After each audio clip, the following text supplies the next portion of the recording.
Hello guys, നമുക്ക് ഇതേപോലെ ഒരു ഫ്ലവർ ഉണ്ടാക്കിയാലോ? അപ്പോൾ അതിനെ നമുക്കൊരു പോളിത്തീൻ കവർ എടുക്കാം. ആ കവറിൻ്റെ കൈ പിടിക്കുന്ന ഭാഗത്ത് ഒന്ന് കട്ട് ചെയ്ത് കൊടുക്കാം. ഈ കട്ട് ചെയ്തെടുത്തിട്ടുള്ള ഭാഗം ഈ കവറിൻ്റെ ഉള്ളിലോട്ട് വെച്ചിട്ട് ഇതേപോലത്തെ ഒരുപാടെണ്ണം നമുക്ക് ഈ കവറിൽ നിന്ന് ഉണ്ടാക്കിയെടുക്കാം.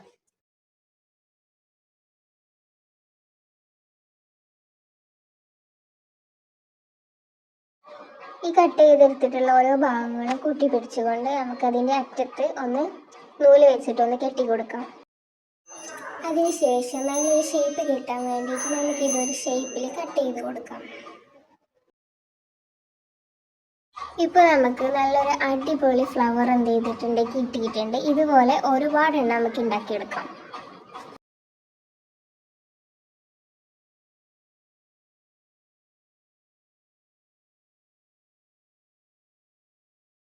ഒന്നുകൂടെ അടിപൊളിയാക്കാൻ വേണ്ടിയിട്ട് ഞാൻ 2 കമ്പ് എടുത്തിട്ടുണ്ട്. ഈ കമ്പ് ഒന്ന് കളർ ചെയ്ത് കൊടുക്കാം.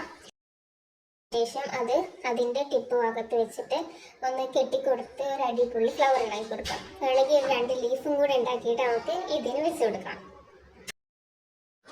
ഇനി ഇതുപോലെ നല്ല അടിപൊളി വീഡിയോയുമായിട്ട് നാളെ കാണാം.